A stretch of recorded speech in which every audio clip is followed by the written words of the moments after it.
O piso de mármore Carrara da cozinha estava gelado contra minhas palmas enquanto eu esfregava manchas secas de vinho perto da ilha. Meus joelhos doíam de horas ajoelhada sobre a pedra implacável. O uniforme rígido de empregada preto e branco que eu vestia não era uma fantasia de loja de Halloween. Era algodão pesado de verdade, gola engomada, sapatos pretos, sensatos que apertavam meus dedos. A cada movimento, meu cabelo estava puxado tão apertado que me dava dor de cabeça. Minhas mãos já estavam em carne viva devido aos produtos de limpeza. E meu crachá dizia simplesmente Isabela, sem sobrenome. Nenhuma indicação de que meu sobrenome era o mesmo gravado nos portões desta propriedade de 4.000 metros quadrados. Cavalcante de Melo. Eu era uma Cavalcante de Melo limpando a mansão Cavalcante de Melo, vestindo um uniforme de serviçal na casa que meu avô havia construído do zero.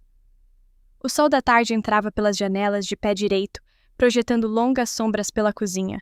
Eu podia sentir o cheiro dos restos do brunch familiar que ajudei a servir naquela manhã. Ovos Benedict, suco de laranja, espremido na hora, pães e doces trazidos de uma padaria em Paris. Eu observei meus parentes comerem como reis enquanto eu reabastecia suas xícaras de café e retirava seus pratos. Nenhum deles me agradeceu. Foi então que ouvi passos atrás de mim, o clique de saltos caros no mármore, o roçar da seda contra a pele. Eu não me virei. Essa era a regra número 7 no manual da equipe: permaneça discreta, a menos que seja diretamente abordada. Então continuei esfregando, mantive a cabeça baixa, fingindo que era invisível.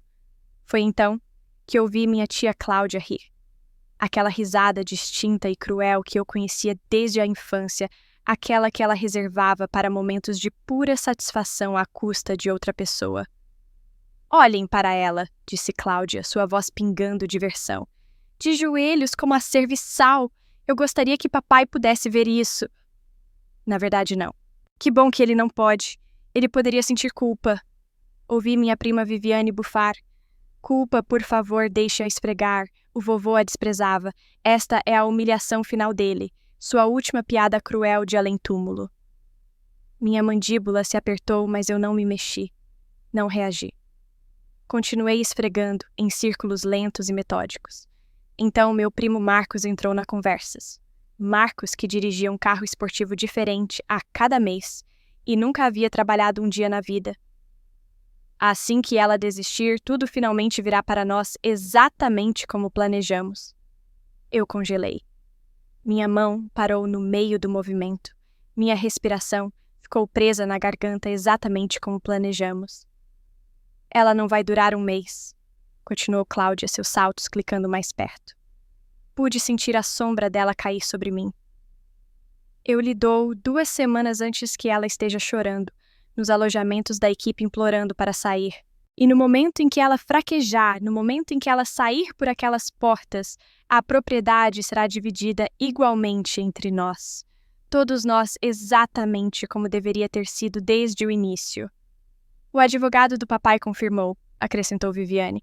Ela tem que completar o ano inteiro, um dia a menos, e ela não recebe nada. Nós recebemos tudo. Marcos riu. E depois do que mostramos ao vovô sobre ela, aqueles documentos forjados, a falsa evidência de que ela estava roubando dele, ele acreditou em cada palavra. Ele morreu pensando que sua neta favorita era uma ladra. Essa é a verdadeira vitória. Documentos forjados. As palavras me atingiram como um golpe físico. Todos aqueles anos de me perguntar por que meu avô havia cortado o contato de repente. Todos aqueles anos de cartas não respondidas, telefonemas, não retornados, reuniões de família para as quais eu era propositalmente não convidada. Todas aquelas acusações sussurradas de roubo que ninguém me explicaria documentos forjados. Eles fabricaram evidências. Eles envenenaram meu avô contra mim. Eles roubaram anos do meu relacionamento com a única pessoa naquela família que realmente me amava. Minhas mãos tremeram contra o mármore frio, mas não de tristeza nem de medo, mas com uma clareza tão aguda que parecia um raio atingindo minha espinha. Alcancei lentamente, tão lentamente, o bolso do meu uniforme. Meus dedos se fecharam em torno do meu telefone. Com um movimento sutil, ativei o gravador de voz e permaneci exatamente onde estava de joelhos invisível, gravando cada palavra porque o que eles admitiriam em seguida destruiria nossa família para sempre. E eu garantiria que capturasse tudo. Antes de continuarmos com esta história, quero lhe perguntar algo. Você já esteve em uma situação em que todos a subestimaram, onde eles a descartaram antes mesmo que você tivesse a chance de provar seu valor? Deixe um comentário abaixo e me diga. Eu leio cada um deles. E se você é novo aqui, certifique-se de clicar no botão de inscrição e no sino de notificação, porque histórias como esta é por isso que estamos aqui. Agora, voltemos a como tudo começou. Meu nome é Isabela Cavalcante de Melo. Eu tinha 26 anos quando meu avô, Elias Cavalcante de Melo, morreu pacificamente durante o sono aos 88 anos. Para o mundo, ele era um titã, um industrialista bilionário cujo império abrangia agronegócio, logística internacional, energia renovável e imóveis, que incluíam ilhas particulares, propriedades europeias e arranha-céus em 12 grandes cidades. Seu rosto havia estampado as capas da Forbes Time e The Wall Street Journal.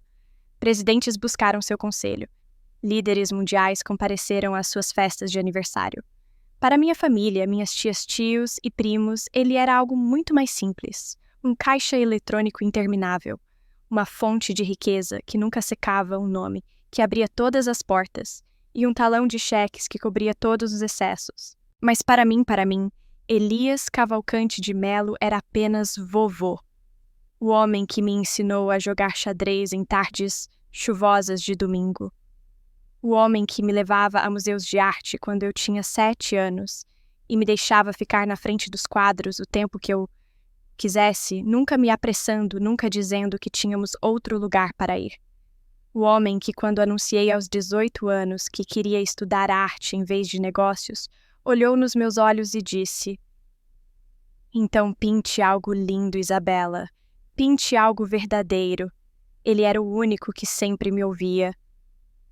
Eu nasci em uma das famílias mais ricas do Brasil, mas eu nunca me encaixei no molde. Enquanto meus primos competiam pelos carros mais caros e pelas férias mais exclusivas, eu estava contente com livros de segunda mão e conversas em cafeterias. Enquanto eles estudavam finanças e direito, não por paixão, mas por expectativa, eu segui um diploma em belas artes, especializando-me em pintura a óleo e restauração de arte. A família me chamou de excêntrica, depois de tola e, por fim, a ovelha negra. Eu não me importava com os rótulos. Eu tinha minha arte, meu pequeno apartamento em São Paulo e o apoio inabalável do meu avô. Todo mês ele me ligava. Todo aniversário chegava uma carta manuscrita. Todo Natal mesmo, quando eu não podia pagar a passagem para ir para casa, ele me enviava pinturas de verdade de sua coleção particular, que valiam mais do que meu prédio inteiro. "Elas pertencem a você", ele escrevia. "Você é a única que realmente as vê." Eu era feliz, livre e desimpedida pela competição tóxica que consumia o resto da minha família. Então, há 7 anos, tudo mudou. Eu tinha 19 anos quando as acusações começaram. Sussurros, a princípio rumores de que eu estava pegando coisas do meu avô. Joias, dinheiro, artefatos da propriedade. Os sussurros ficaram mais altos, mais específicos, mais condenatórios. Eu fui pega de surpresa. Eu nunca havia pegado nada que não fosse dado a mim. Eu nunca havia pedido dinheiro, nunca esperei uma herança, nunca tratei meu avô como outra coisa senão a pessoa que eu mais amava no mundo. Mas ninguém pediu meu lado da história. Minha tia Cláudia, a irmã do meu pai, e a autoproclamada matriarca da família, apresentou evidências ao meu avô, documentos aparentemente extratos bancários, fotografias. Eu nunca fui mostrada o que eles continham. Eu nunca tive a chance de me defender. Tudo o que eu sabia era que da noite para o dia meu avô parou de ligar, suas cartas pararam de chegar. Quando eu ligava para a propriedade, a equipe me dizia que o Sr. Cavalcante estava indisponível. Quando eu escrevia cartas, elas não eram respondidas. Quando eu aparecia nos portões, a segurança me afastava. O Sr. Cavalcante solicitou nenhum contato. Eles diziam, seus rostos vazios e profissionais. Por favor, deixe a propriedade. Eu tinha 20 anos, parada do lado de fora da casa onde passei os momentos mais felizes da minha infância, sendo tratada como uma estranha, como uma criminosa. Liguei para meu pai fraco e sem fibra que sempre foi dominado por sua irmã mais velha. Ele me disse para deixar para lá, para dar espaço ao vovô, para entender que essas coisas acontecem em famílias. Ele nunca lutou por mim nem uma vez. Passei os 7 anos seguintes construindo uma vida nos meus próprios termos. Terminei minha faculdade.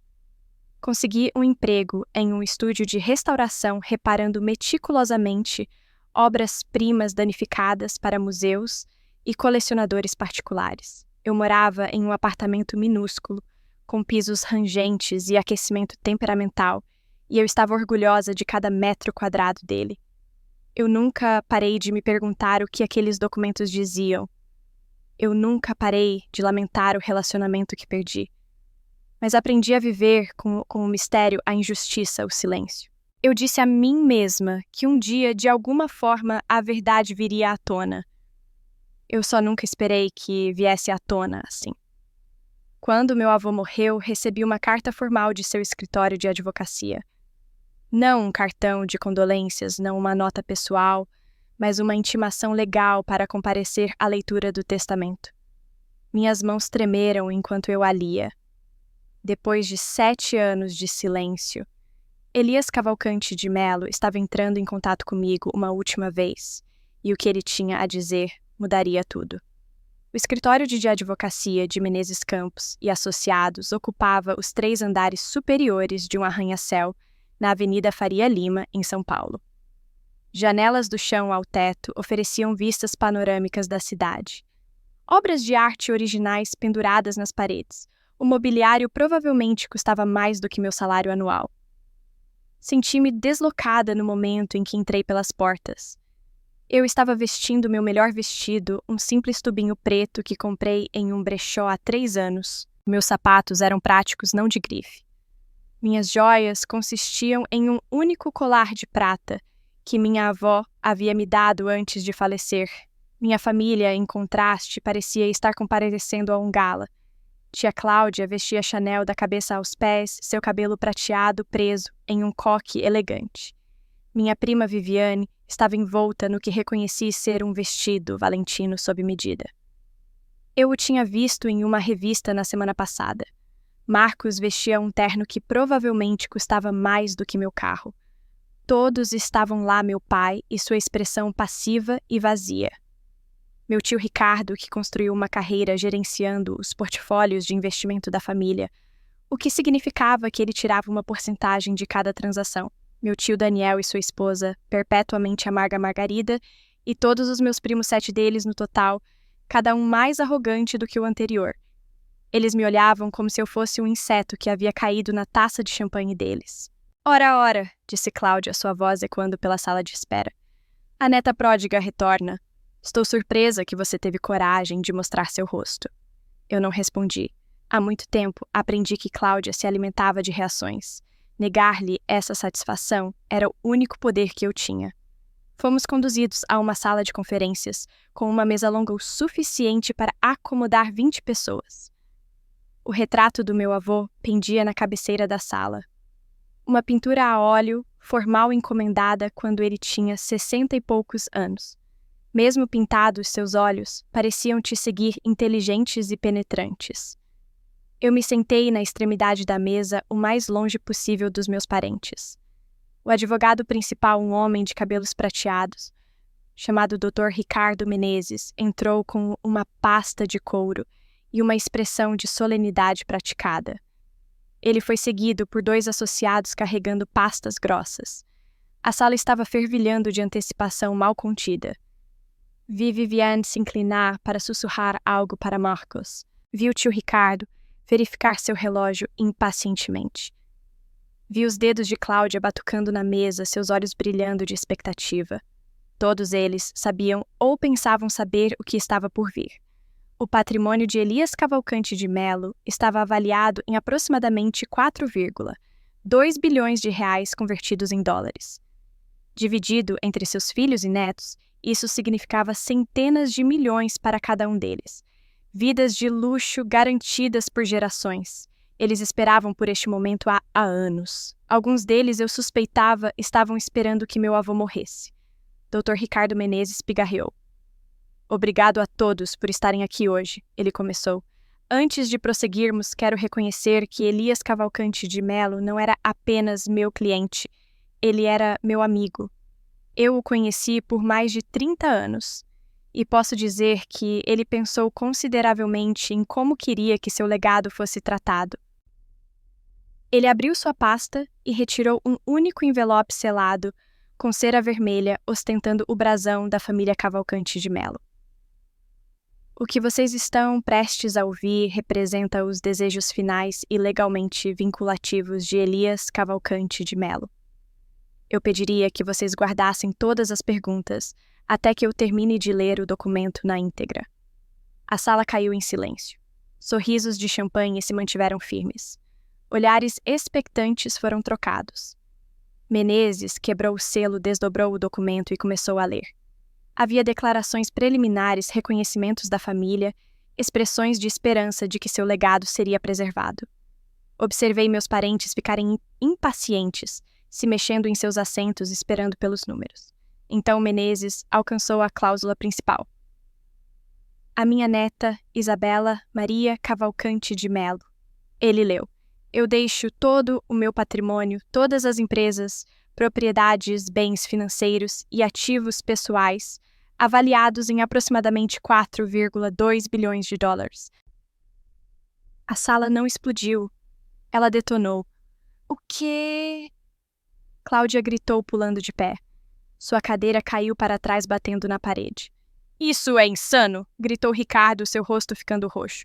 Isto é fraude. Ele não estava em sã consciência. Viviane irrompeu em risadas histéricas. Não de alegria, mas de choque. Marcos bateu o punho na mesa. Meu pai simplesmente olhou para mim, sua boca aberta, como se não conseguisse processar o que acabara de ouvir. Eu também não conseguia processar. 2 bilhões. Para mim, a ovelha negra, a pária, a neta, que havia sido exilada por 7 anos com base em mentiras que eu não podia refutar. Menezes levantou a mão pedindo silêncio. A sala gradualmente se acalmou em um silêncio hostil e fervilhante. Há uma condição, ele continuou. Por favor, permitam-me terminar. Ele ajustou seus óculos e continuou lendo. Esta herança está condicionada à conclusão por Isabela de um ano civil completo de serviço como doméstica residente na propriedade Cavalcante de Mello. Ela deve realizar todos os deveres atribuídos a ela, morar nos alojamentos da equipe e não receber tratamento especial. Ela não pode revelar sua identidade como herdeira a nenhum membro da equipe ou visitante da família. Se ela completar este ano de serviço, todo o patrimônio será transferido para ela de forma absoluta e irrevogável. Se ela falhar em completar o ano, se ela desistir, for demitida por justa causa, ou de outra forma abandonar seus deveres, o patrimônio será dividido igualmente entre meus filhos e netos sobreviventes. Silêncio. Então, Cláudia começou a rir. Começou como um risinho e se transformou em uma gargalhada estrondosa, o som ecoando nas paredes da sala de conferências. Uma doméstica, ela disse enxugando os olhos. Ele quer que ela trabalhe como empregada. Ah, isso é demais. Isso é absolutamente demais. Marcos estava sorrindo agora. Ela nunca vai conseguir. 1 ano de trabalho manual. Ela vai desistir em 1 semana. 2 semanas, corrigiu Viviane, ainda rindo. Talvez 3 anos. Eu permaneci imóvel, minha mente acelerada. 1 ano 365 dias, limpando banheiros e fazendo camas na casa onde eu corri livremente quando criança, vestindo um uniforme sendo invisível. Meu avô havia me deixado tudo, mas primeiro ele queria que eu me tornasse nada. Olhei para o seu retrato, para aqueles olhos perspicazes e entendi, isso não era humilhação. Era um teste e eu o passaria. Cheguei à propriedade Cavalcante de Mello em uma manhã cinzenta de setembro. As folhas estavam começando a mudar toques de ouro e carmesim rastejando nas bordas do verde. Os portões de ferro de 6 metros de altura, adornados com o brasão da família, abriram-se para admitir meu sedã modesto, e eu dirigi lentamente pela estrada sinuosa, observando os jardins que eu não via há 7 anos. A propriedade se estendia por 200 hectares de perfeição paisagística. Jardins projetados por arquitetos paisagistas que cobravam mais por hora do que eu ganhava em uma semana. Um labirinto de sebe em que me perdi quando criança. Um estábulo com cavalos que meus primos nunca se preocuparam em montar. Um lago particular com uma casa de barcos, quadras de tênis, uma piscina que poderia ter sediado uma competição olímpica. E no centro de tudo, a casa principal. Chamá-la de casa era um eufemismo. A mansão Cavalcante de Melo era um monumento de 42 cômodos à riqueza, construído no estilo senhorial inglês, com adições modernas que, de alguma forma, não conflitavam com a arquitetura original. Meu avô havia comprado o terreno em 1962 e passou 15 anos construindo a casa dos seus sonhos peça por peça à medida que sua fortuna crescia. Estacionei no lote da equipe, uma área de cascalho atrás da ala de serviço, fora da vista da entrada principal, e sentei no meu carro por um longo momento, minhas mãos apertando o volante. Eu ainda podia voltar. Eu podia ir embora, voltar para o meu pequeno apartamento em São Paulo e deixar meus parentes ficarem com seus bilhões. Eu não precisava do dinheiro deles. Eu havia sobrevivido sem ele por anos. Mas isso não era sobre dinheiro. Era sobre verdade. Saí do carro, peguei minha única mala no porta-malas e caminhei até a entrada de serviço. Uma mulher estava esperando por mim, ali, de meia-idade, com cabelos grisalhos e lisos, puxados para um coque severo e um rosto que parecia permanentemente fixado em uma expressão de eficiência sem rodeios. Ela usava um vestido azul marinho com gola branca e sua postura era militarmente reta. "Você deve ser Isabela", ela disse, não uma pergunta. "Eu sou Dona Lúcia, a governanta. Eu gerencio toda a equipe doméstica." "Sim, senhora", eu disse. "Obrigada por me receber." Ela me olhou de cima a baixo, seus olhos não perdendo nada. "Você entende os termos do seu emprego, um ano de serviço, deveres de limpeza padrão. Você viverá nos alojamentos da equipe, comerá com a equipe e seguirá as mesmas regras que todos os outros." "Eu entendo. Você começará por baixo. Os novos contratados sempre o fazem. Isso significa manhã cedo, noites tardias e todas as tarefas que ninguém mais quer fazer. Você está preparada para isso?" Eu encarei seu olhar firmemente. "Estou." Por um momento algo brilhou em seus olhos, surpresa, talvez, ou curiosidade. Então, desapareceu substituído pela neutralidade profissional. "Siga-me." Ela me guiou pelos corredores de serviço. Corredores estreitos que eu nunca tinha visto durante minhas visitas de infância. Caminhos ocultos que permitiam à equipe se mover pela casa sem perturbar a família. Era como descobrir um mundo secreto dentro do mundo que eu achava que conhecia. Os alojamentos da equipe ficavam em uma ala separada, acessada por uma porta que se misturava perfeitamente ao papel de parede. Meu quarto era pequeno, mas limpo. Uma cama de solteiro, um guarda-roupa estreito, um banheiro minúsculo, uma janela com vista para os jardins dos fundos. "Os uniformes estão no armário", disse Dona Lúcia. "Você encontrará um horário na mesa. O despertar é às 5h30. O serviço de café da manhã começa às 7 horas. Alguma pergunta?" "Centenas, milhares, não, senhora." Ela assentiu e saiu fechando a porta atrás de si com um clique suave. Sentei na beira da cama e olhei ao redor do meu novo lar. O quarto tinha talvez 1/10 do tamanho da suíte de hóspedes, onde eu havia ficado quando criança. A cama era firme, quase dura. As paredes estavam nuas. A janela não tinha cortinas, apenas persianas funcionais. Esta era a minha vida agora. Abri o armário e encontrei 3 uniformes idênticos pendurados em uma fileira, vestido preto avental branco, gola branca, sapatos pretos, sensatos, uma pequena touca que eu esperava não ter que usar. Troquei de roupa lentamente cada peça de vestuário, parecendo outra camada de transformação. Quando olhei no pequeno espelho acima da cômoda, mal me reconheci. O uniforme tirou tudo o que me fazia ser eu. Sem joias artísticas, sem lenços coloridos, sem jeans manchados de tinta que contavam a história do meu último projeto, apenas preto e branco, anônima e invisível. Prendi meu crachá Isabela sem sobrenome e respirei fundo. Então, fui trabalhar. Meu primeiro dia foi um borrão de instruções e exaustão.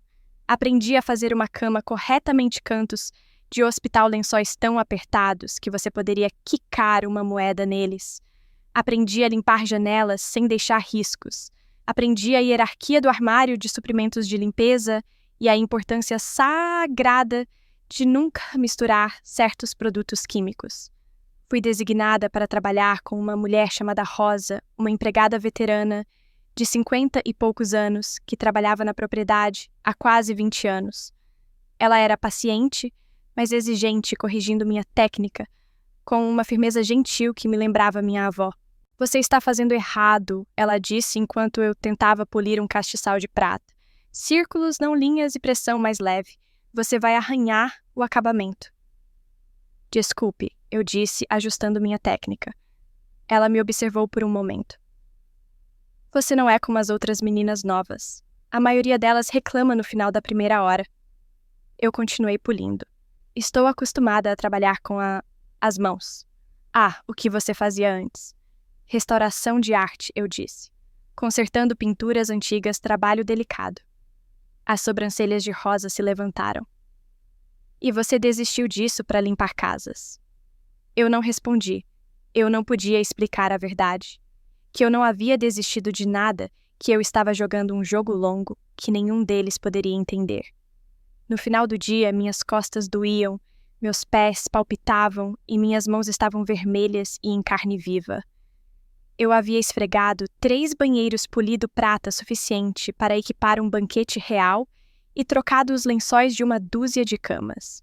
Eu estava exausta e tinha 364 dias pela frente. Naquela noite deitei na minha pequena cama, olhando para o teto, e pensei no meu avô.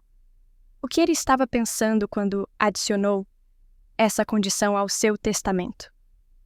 Era realmente um teste, uma lição, algum tipo de piada cósmica, ou era algo totalmente diferente?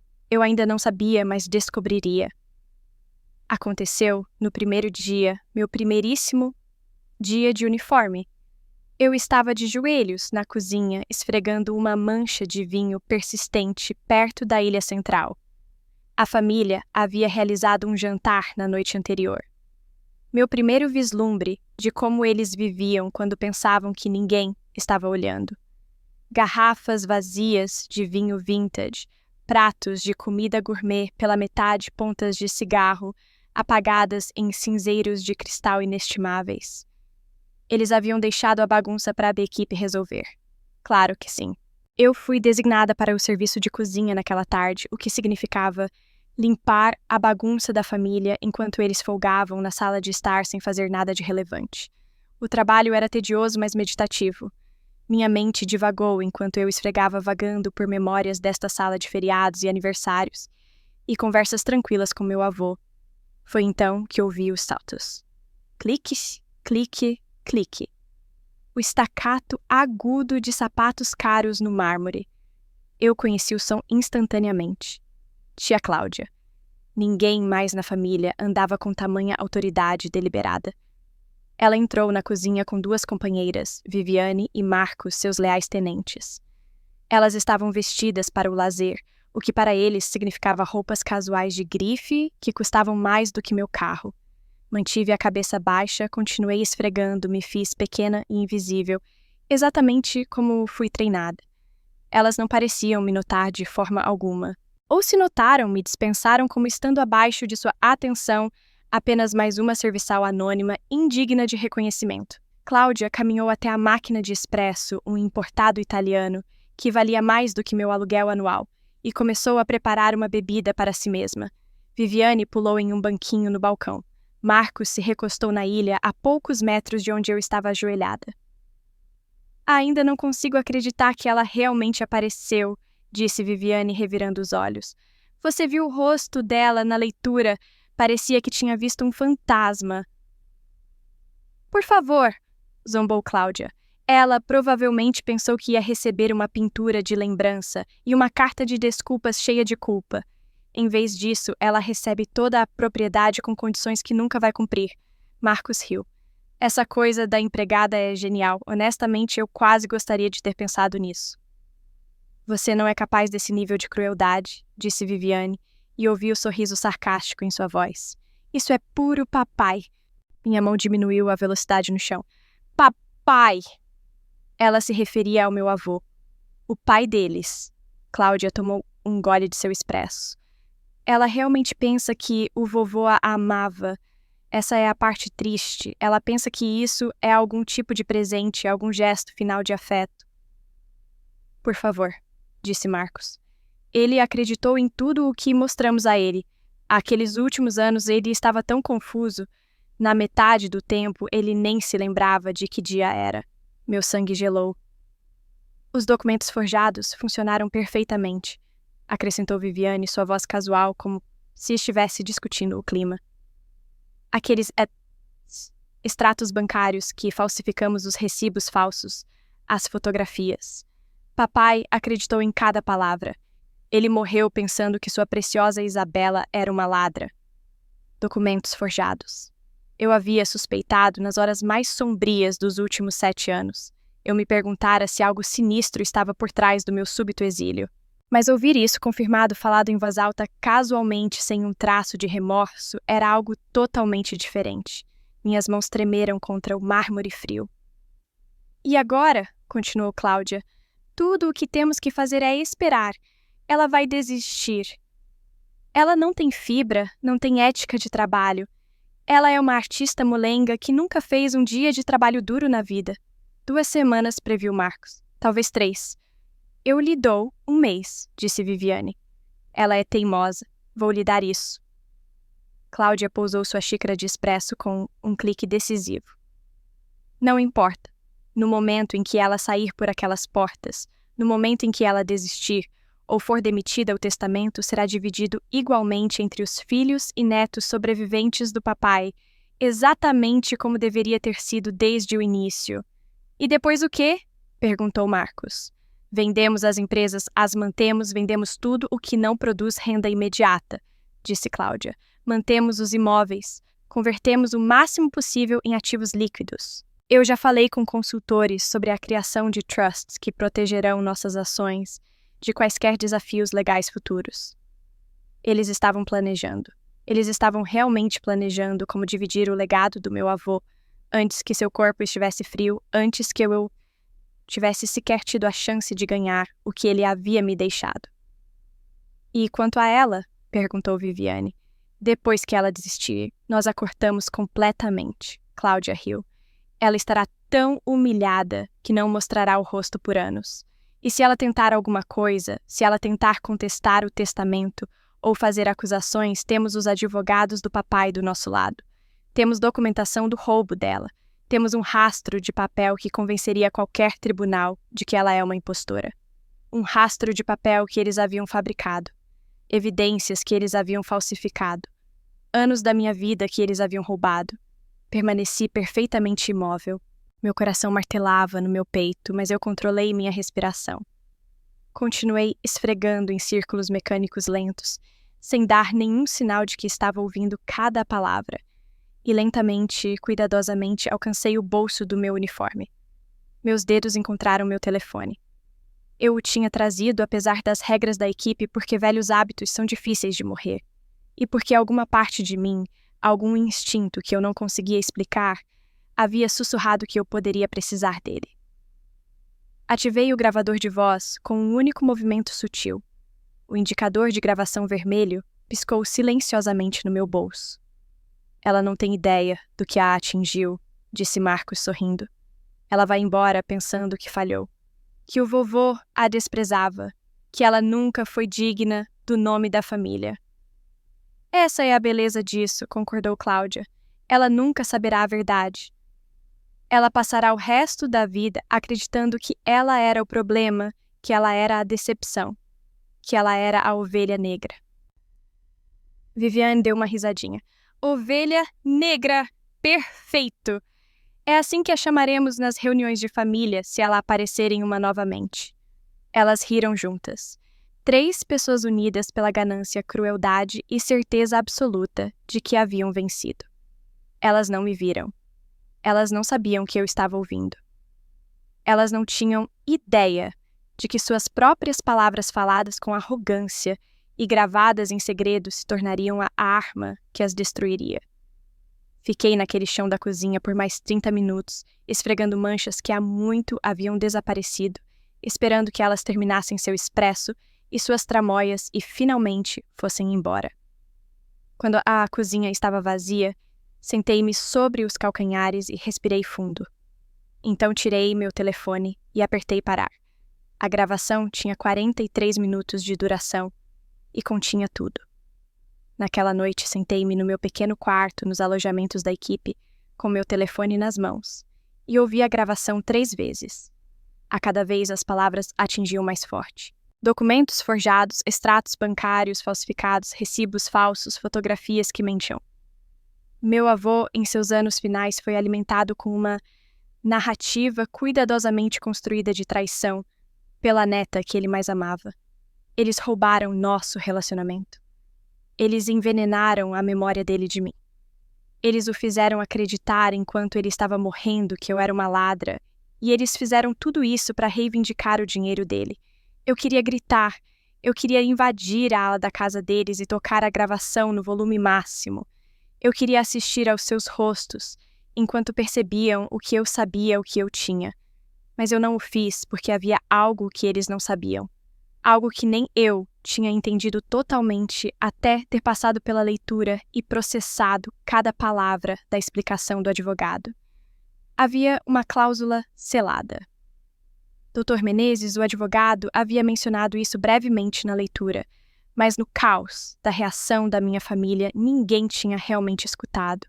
Eu mal havia registrado isso. Agora, no silêncio do meu quarto, peguei a cópia do testamento que me foi dado, um denso documento legal que eu estava com medo de ler na íntegra, e encontrei a seção em questão. Estava rotulada de aditivo C, disposições para interferência. A linguagem era densa, mas o significado era claro.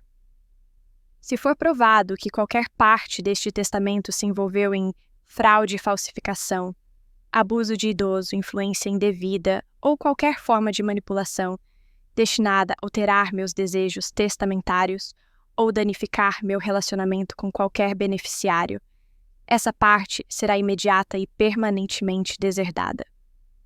Todas as distribuições de trust, transferências, de propriedade e disposições financeiras serão revogadas. Quaisquer bens já transferidos serão recuperados e tal parte será encaminhada às autoridades legais apropriadas para processo criminal. Li novamente e novamente, e uma terceira vez apenas para ter certeza de que não estava sonhando. Meu avô havia sabido. Talvez não os detalhes, talvez não exatamente quem havia feito o quê ou como, mas ele sabia que algo estava errado. Ele havia sentido que a súbita reviravolta da minha família contra mim, meu exílio inexplicável, as evidências que haviam aparecido do nada tudo, era muito conveniente, muito coordenado, muito cruel. E então ele havia construído uma armadilha. A condição de doméstica não era apenas um teste para mim. Era uma isca para eles. Ele sabia que meus parentes seriam incapazes de resistir a se gabar, tramar, se revelar de maneiras que nunca revelariam a investigadores ou advogados. Ele sabia que se eu estivesse na casa invisível e ignorada, eu acabaria ouvindo a verdade. E ele se certificou de que quando eu o fizesse, quando a verdade viesse à tona, as consequências seriam absolutas. Passei a semana seguinte sendo a doméstica perfeita. Esfreguei e poli e servi. Mantive a cabeça baixa. Eu ouvi todas as conversas que pude escutar, não para espionar, mas para entender a extensão total do que havia sido feito. E ouvi muito. Ouvi Cláudia ao telefone com um investigador particular discutindo pagamentos feitos anos atrás. pagamentos para desenterrar sujeira sobre mim para criar uma narrativa. Ouvi Marcos se gabando para um amigo sobre como eles lidaram com o problema Isabela e como havia sido quase muito fácil convencer um homem idoso de que sua neta estava roubando dele. Ouvi Viviane mencionar casualmente que os documentos haviam sido criados por um falsificador profissional, que eles encontraram através de um amigo, alguém que se especializava em soluções discretas para assuntos de família. Eu gravei tudo. No final da segunda semana, eu tinha mais de 6 horas de áudio, conversas em jantares de família, telefonemas particulares, sussurros em corredores onde eles pensavam que ninguém estava ouvindo. Compilei tudo em uma pasta segura no meu telefone. Fiz backup em 3 serviços de nuvem diferentes e criptografei com uma senha que só eu saberia. Então, fiz um telefonema. Doutor Menezes. Eu disse quando o advogado atendeu. Aqui é Isabela Cavalcante de Melo.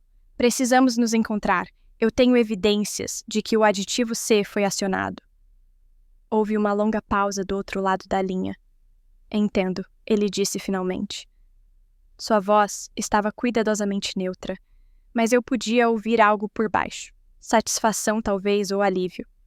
Você pode vir ao escritório amanhã à noite, depois do expediente, para falarmos em particular. Eu estarei lá. E Miss Cavalcante de Melo. Sim. Seu avô estava certo sobre você. Eu quero que você saiba disso. Ele desligou antes que eu pudesse responder. Sentei-me no meu pequeno quarto, olhando para o telefone na minha mão, e senti algo que não sentia há anos. Esperança. A investigação avançou rapidamente.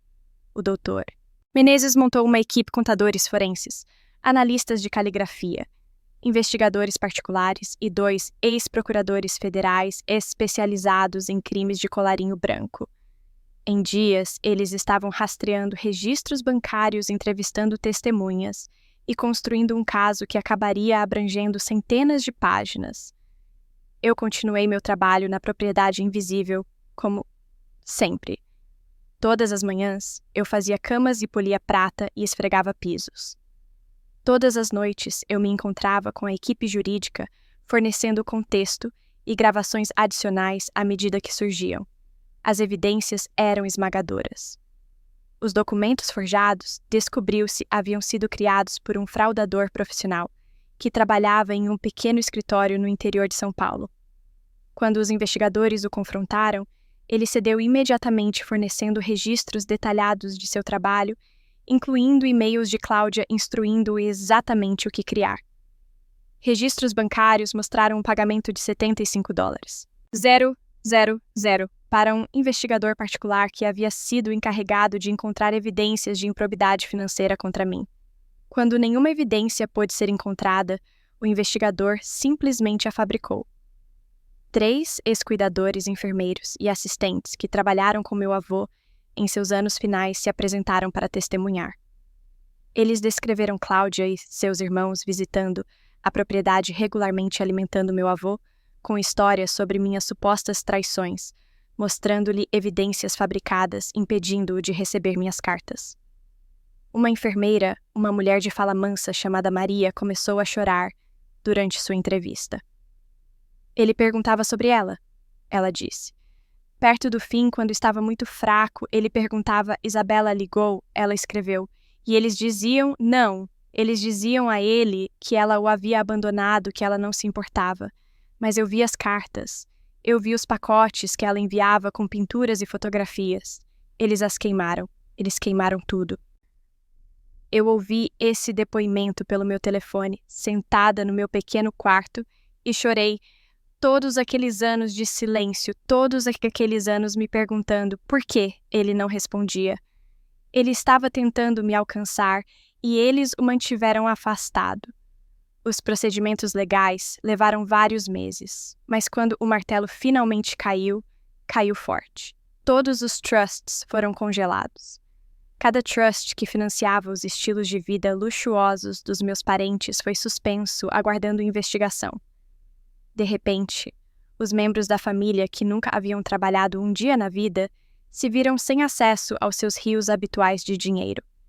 Propriedades foram apreendidas, As casas de férias, os iates, os carros, qualquer coisa que pudesse ser liquidada para compensar a fraude documentada foi tomada.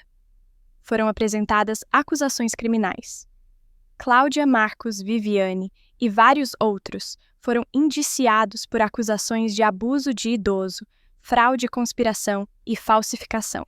Meu tio Ricardo, que ajudou a gerenciar os aspectos financeiros do esquema, foi acusado de acusações adicionais de peculato. Os julgamentos foram longos e feios.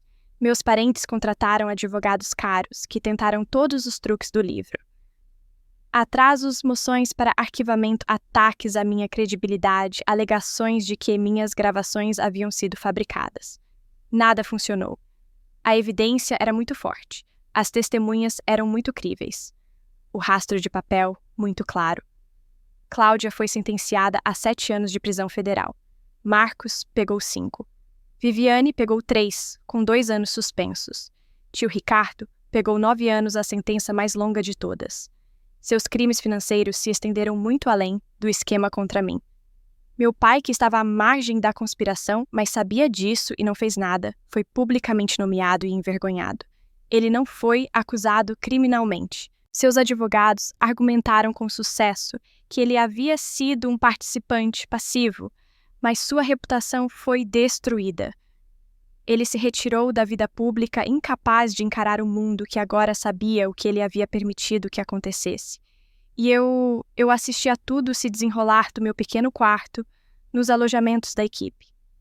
Eu não comemorei. Não havia nada para comemorar. Meu avô ainda estava morto. Os anos que perdemos nunca poderiam ser recuperados. As cartas que ele nunca recebeu, as conversas que nunca tivemos, o adeus que eu nunca pude dizer isso se foi para sempre. Mas havia justiça e havia verdade, e isso tinha que ser o suficiente. Eu poderia ter parado de trabalhar. A equipe jurídica confirmou que o aditivo C havia sido acionado. Os fraudadores foram deserdados. A propriedade era minha legalmente, irrevogavelmente, absolutamente. Eu não precisava mais completar a condição de doméstica. As disposições do testamento foram substituídas pela cláusula que meu avô havia escondido como uma granada na estrutura legal. Mas eu não parei. Permaneci no meu uniforme. Permaneci no meu pequeno quarto. Continuei a fazer camas, polir prata e esfregar pisos exatamente como havia feito desde o primeiro dia. As pessoas pensavam que eu era louca. Até o Dr. Menezes sugeriu gentilmente que eu talvez quisesse fazer a transição para meu novo papel como chefe do Império Cavalcante de Melo. Havia decisões a serem tomadas, reuniões, para comparecer um conglomerado multibilionário que precisava de liderança. Eu disse a ele que as decisões podiam esperar. Eu disse a ele que terminaria o que havia começado, porque finalmente entendi o que meu avô realmente queria. Não se tratava de humilhação. Nunca foi sobre me rebaixar, me fazer sofrer, me ensinar alguma lição perversa sobre o valor do dinheiro ou a importância da ética de trabalho. Era sobre ver. Meu avô passou a vida construindo um império. Ele havia contratado milhares de pessoas, gerenciado organizações complexas, negociado negócios no valor de centenas de milhões de dólares. Mas, em algum lugar, ao longo do caminho, ele havia perdido de vista as pessoas que tornavam tudo isso possível. Não os executivos, não os membros do conselho, não os advogados e contadores e banqueiros de investimento. As pessoas que limpavam os pisos, as pessoas que cozinhavam as refeições, as pessoas que apareciam todos os dias às 5 da manhã e trabalhavam até que suas costas doessem e suas mãos estivessem em carne viva, tudo por salários que não cobririam um único jantar nos restaurantes que sua família frequentava. Ele queria que eu os visse. Ele queria que eu entendesse o que significava ser invisível. E ele queria que eu me lembrasse. Então eu terminei o ano todos os 365 dias. Eu acordava às 5h30 todas as manhãs. Eu vestia meu uniforme e prendia meu crachá. Eu trabalhava ao lado de Rosa e das outras domésticas, aprendendo seus nomes, suas histórias, seus sonhos. Aprendi que Rosa tinha 2 filhas que estava colocando na faculdade com seu salário.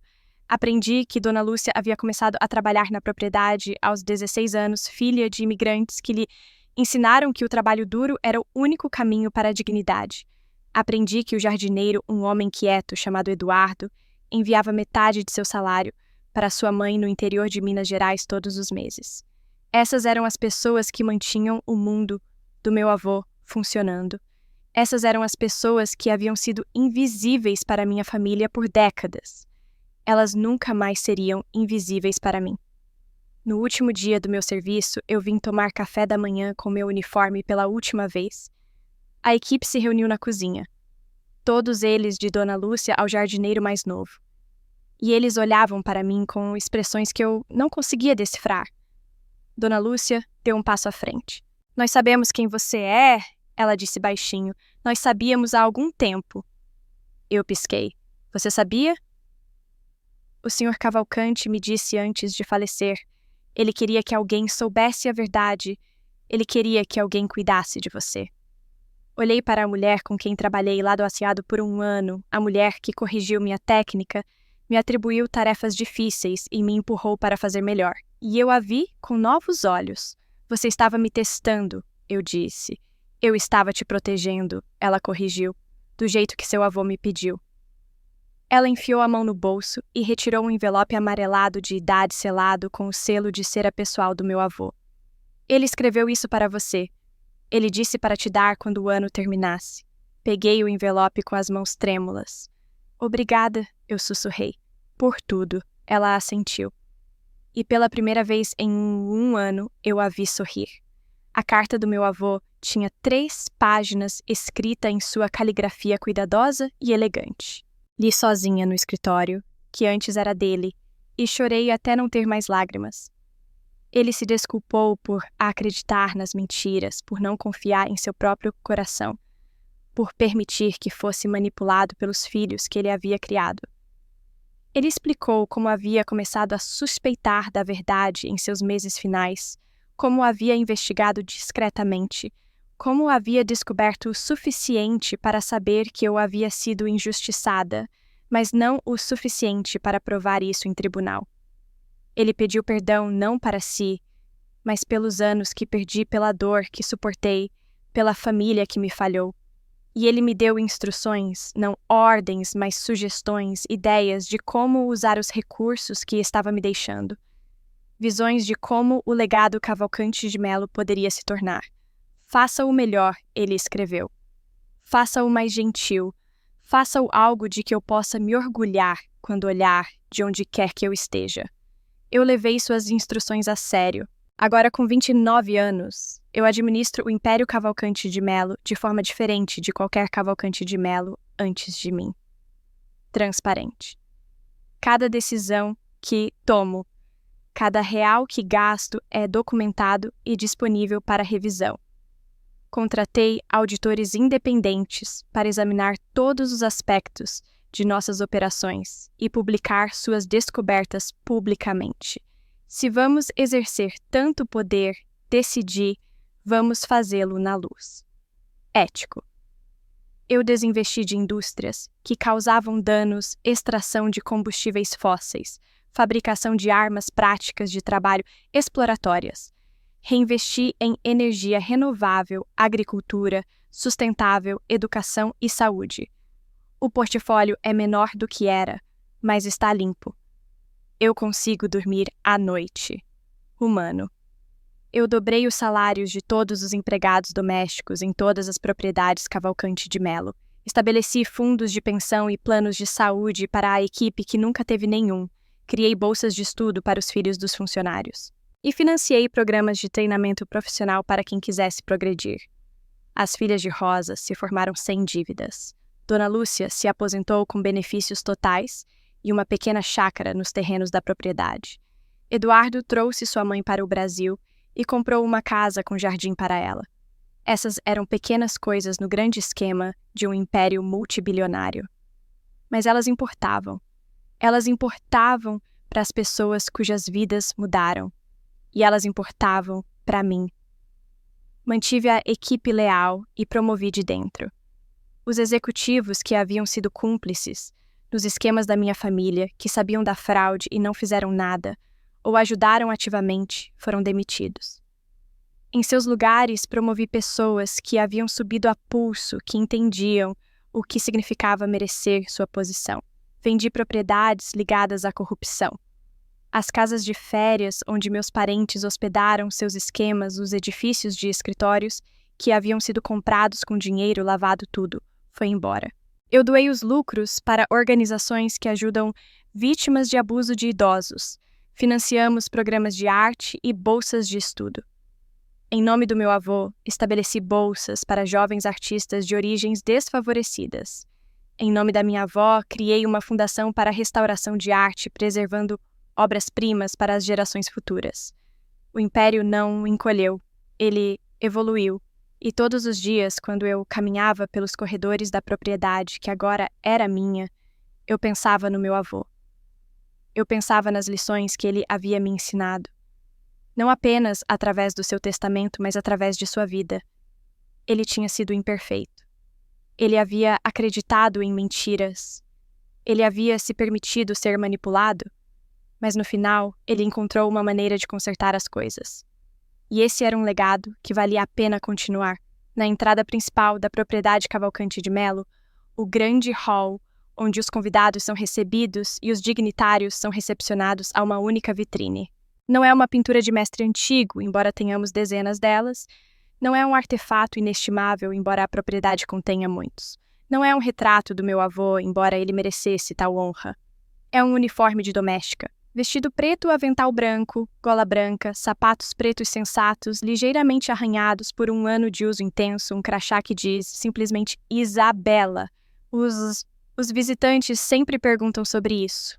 O uniforme parece tão fora de lugar em um hall que goteja riqueza e história, cercado por pisos de mármore e lustres de cristal e obras de arte que valem milhões.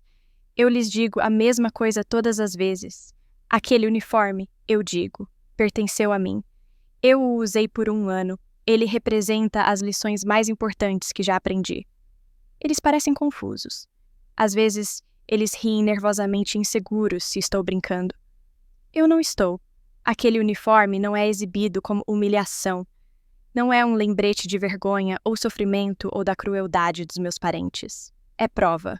Prova de que a ganância se revela quando o poder pensa que está observando alguém invisível. Prova de que a verdade não pode ficar enterrada para sempre. Não importa quantos documentos forjados ou mentiras fabricadas sejam empilhados em cima dela. Prova de que a paciência e a persistência podem superar a riqueza e a influência. E prova de que meu avô nunca me subestimou, nem por um segundo. Ele sabia quem eu era, ele sabia do que eu era capaz. E ele sabia que se ele me desse a oportunidade certa, eu estaria à altura. A condição de doméstica não foi projetada para me quebrar. Foi projetada para me coroar. Meus parentes pensaram que haviam vencido. Eles pensaram que o testamento era uma piada cruel às minhas custas, uma humilhação final que me afastaria e entregaria a fortuna em suas mãos expectantes. Eles pensaram que eu era fraca, sem fibra, incapaz de trabalho duro. Eles não entenderam. Eles nunca entenderam.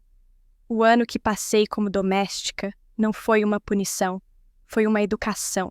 Ensinou-me coisas que eu nunca poderia ter aprendido em salas de reunião ou escolas de negócios.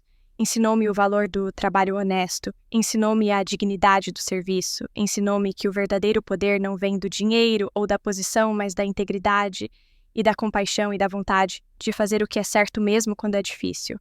Meu avô entendeu tudo isso. Ele havia construído seu império do nada tijolo por tijolo e nunca havia esquecido como era trabalhar com as mãos. Em seus anos finais, cercado por filhos e netos que o viam apenas como uma fonte de riqueza, ele ansiava por alguém que entendesse, alguém que continuasse seu legado com sabedoria e humildade, alguém que se lembrasse de onde veio. Ele me escolheu e passei todos os dias desde então tentando ser digna dessa escolha. Se você ainda está comigo, quero agradecer. Histórias como esta histórias de resiliência e justiça e verdade. Elas nos lembram que os poderosos nem sempre vencem, que o invisível pode se tornar imparável, que a família não é definida por sangue ou dinheiro, mas por como tratamos uns aos outros. Se esta história ressoou com você, deixe um comentário abaixo e diga-me seus pensamentos. Você já foi subestimada. Você já teve que provar seu valor para pessoas que a descartaram. Eu leio cada comentário e suas histórias me inspiram mais do que você imagina. E se você ainda não o fez, por favor, clique no botão de inscrição e no sino de notificação. Compartilhamos histórias como esta todas as semanas. Histórias de vingança, redenção e os momentos em que a vida muda para sempre. Você não vai querer perder o que está por vir. Até a próxima. Lembre-se, às vezes, as pessoas que parecem invisíveis são as que veem tudo. E às vezes, o uniforme que eles fazem você vestir se torna a coroa que eles nunca esperaram que você fosse reivindicar.